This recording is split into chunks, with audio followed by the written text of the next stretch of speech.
coming on the show, up and coming. I have several people that have been interested in being on my podcast. I want to thank you all for continuing to follow me and also for listening.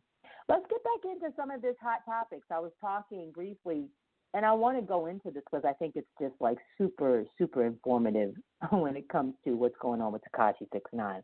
So Tekashi 6ix9ine has completed his first day on the stand. Now, this is dated, okay? This is the source is coming from TMZ, and from what they're stating, this source was actually on the 17th of September, which is today. So this was released from TMZ. Tekashi has completed his first day on the stand in federal court, where he is clearly panicked about testifying against his former fellow gang members of the 9 Trey Bloods. Although he spent nearly 2 hours on the stand wearing blue prison scrubs, a white undershirt, and still rocking his rainbow-colored hair, styled in pigtails, in a courtroom potentially filled with current or former 9 Trey members, he testified he became a member in November 2017 and participated in violent crimes, including shooting, assault, and drug trafficking. At one point, 6ix9ine even ID'd the 2 men who are on the trial. He nervously pointed at the defendants, which go by Al Jeremiah Nuke, Mac, and Anthony Harv Ellison, and ID'd them as 9 Trey gang members. Tekashi testified extensively about his hit song, Gummo, and how the August 2017 music video shoot introduced him to the many of the 9 Trey members.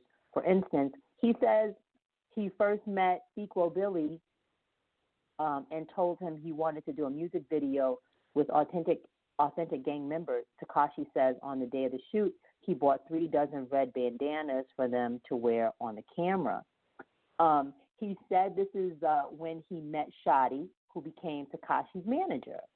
Prosecutors showed stills from the music video, and Tekashi pointed out and identified various gang members who appeared on camera. He also ID'd Trippie Redd as a gang member, but from a rival blood set. Tekashi testifies he never had to go through an initiation to the gang or personally shoot anyone. The gang simply wanted him to keep his hits in order to bankroll its activities. So the snitching, which Tekashi agreed to do when he took a plea deal, it will provide key testimony for the prosecutors in this case. In fact, he testified he started cooperating with the feds the very day after he was arrested back in November of 2018. I do remember seeing Tekashi's interview on The Breakfast Club when this occurred, and was kind of disappointed in the young man's actions, because I think he is super dope when it comes to bars and music, but just wasted talent. So as TMZ reported, Tekashi was staring down at a minimum of 47 years in prison after being busted by the feds on racketeering charges, but he cut a deal in return for his full cooperation. The feds fear for Tekashi's safety, and he's being held behind bars in a facility filled with other snitches. U.S. Marshals took Tekashi through a secure tunnel to the courthouse, and he's under heavy guard. So that's if you want the full details on that, just definitely go to TMZ, and you can check out the article and read some more insight on Tekashi. I'm pretty disappointed in some of the things that have transpired with Tekashi 6ix9ine, and it's kind of sad, but it's part of life. And I guess when someone is fearing their life and fear for their life, they'll definitely turn over a different tune. There were so many people in Tekashi's corner that have been rooting for the young man and even giving him advice about slowing down. I saw interviews with Fat Joe and Tekashi where he was giving him advice. Charlamagne the God actually is another radio host from the Breakfast Club that was giving Tekashi tough love and giving this young man advice about his reckless behavior and that he needed to slow down. Honestly, this is something I foresaw coming, but I am happy that the young man is safe and he is still live, and we'll see how other things transpire in that case as time goes on. So let's say, what else is going on in the world of pop culture and in our culture? Justin Crawford, ex-NCAA football star, gets prison in child sex case. Ex-West Virginia star running back Justin Crawford was just sentenced to 12 years in prison after pleading guilty to committing a sex act with a 12-year-old. 24-year-old Crawford was a huge star of the WVU in 16 and 17, rushing for 2,244 yards and 11 TDs in 25 games. He invited Atlanta Falcons training camp, but he didn't make the roster. So his football career is all over, after cutting a plea deal with the prosecutors that will put him away for the remainder of his prime years. Here's the deal. Crawford was arrested in Georgia, October of 2018. Officials say Crawford admitted to having sexual intercourse and oral sex with a girl. Crawford claimed it was her idea. I don't know about that. Justin was hit with felony charges in incest, child molestation, sodomy, and enticing a child for indecent purpose. He was facing serious time behind bars. Really was. But Crawford cut a deal with prosecutors Tuesday, showing up to Muscogee County Court in Georgia. I might be pronouncing that wrong, but it's Muscogee County Court in Georgia, to enter a plea to charges of child molestation and sodomy. In exchange for the plea, a court official, they told TMZ Sports, Crawford was sentenced to 12 years in prison, and he was also hit with 20 years of probation. So I'm asking you guys, you think that's fair? 20 years probation, 12 years in prison, which will begin at the same time he was sentenced behind bars? We're told Crawford is supposed to be beginning service with the sentencing as soon as possible. Crawford he was named the second team All Big 12 in 2017 after washing out with the Falcons.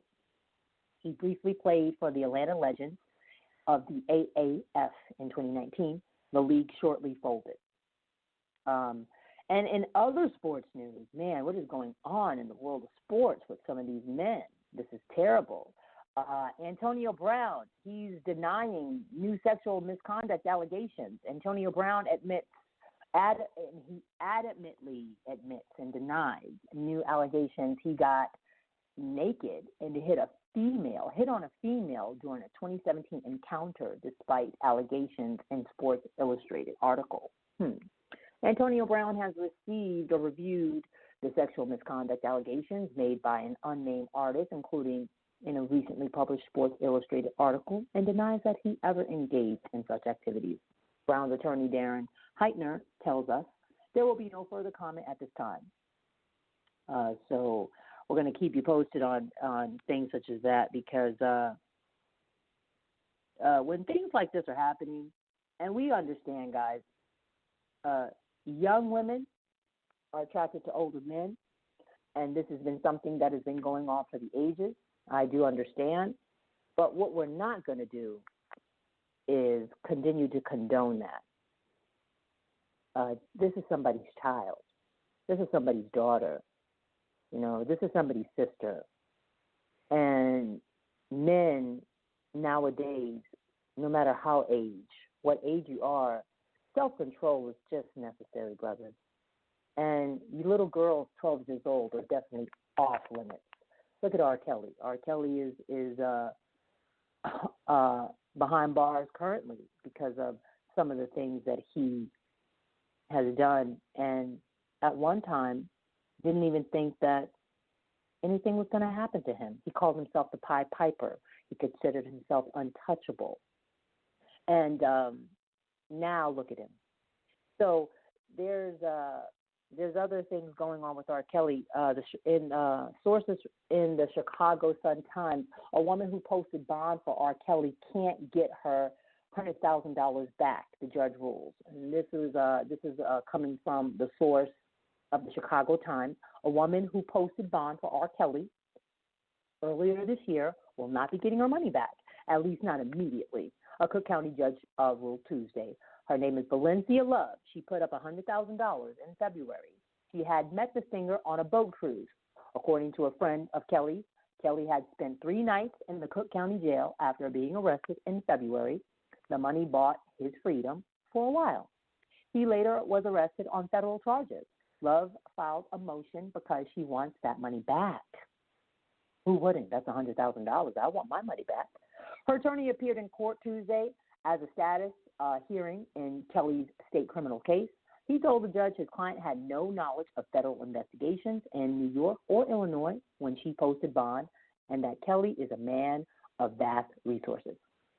R. Kelly also was in court for the hearing, having been brought there by U.S. Marshals. Flood also denied a motion to increase Kelly's state bond, essentially calling it an overkill because Kelly is already being held no bond in federal case. At this particular time, it's kind of a moot point, so to speak. Love had no comment when contacted by the Sun-Times on Monday. In February, the embattled R&B singer was charged in Cook County with 10 counts of aggravated criminal sexual abuse, and prosecutors alleged the abuse involved 4 victims, at least 3 of them minors, from 1998 to 2010. A federal indictment in Chicago, unsealed in July, accuses Kelly of 9 counts of enticing a minor, 3 counts of child porn, and 1 count of obstruction of justice.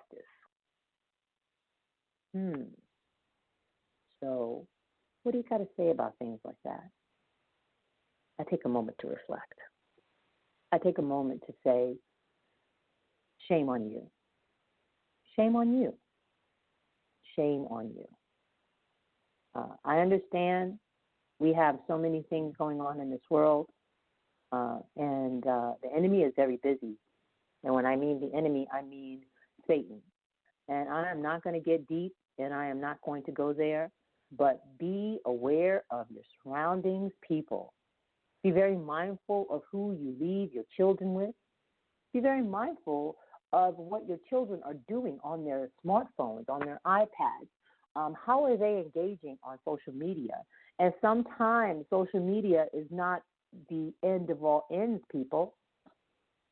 And you need to regulate what your children, yes, I said it, regulate and watch and be mindful of what your kids are doing. There is no excuse for a 12-year-old involving herself with a football player in his 20s having oral sex and intercourse. So let's go on some other news, and then we're going to get out of here tonight. Master P, Saints needs to sign Colin Kaepernick after Drew Brees' injury. So Master P says, and this is coming from TMZ, Master P says there's only one guy who can save the Saints, that will save the Saints from failing without Drew Brees. And this guy is Colin Kaepernick. New Orleans is in need of a quarterback's help after the 12-time Pro Bowler went down with a thumb injury last week, leaving Teddy Bridgewater to take the reins under a sentence for at least several weeks. So TMZ Sports spoke to Nola, legend, about the state of his team on Tuesday. And while he insists they'll be back, he knows a guy who can help them out big time. So, Cap, we need you. That's what the world is asking for. This is your girl, Ty Jones. This is the voice of the people. And let's get out of here. I want to play, to take me out of here, Jay Reed, coming out of Tampa, Florida, will get the bag on Ty Jones' The Voice. This is Ty Jones. God bless you, and good night.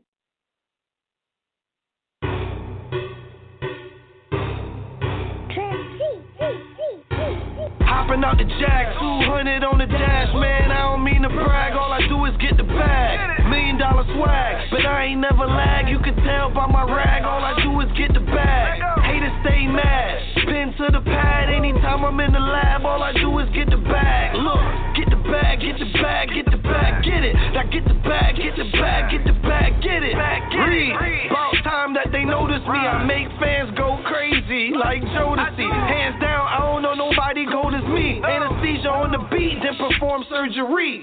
Get money, flip.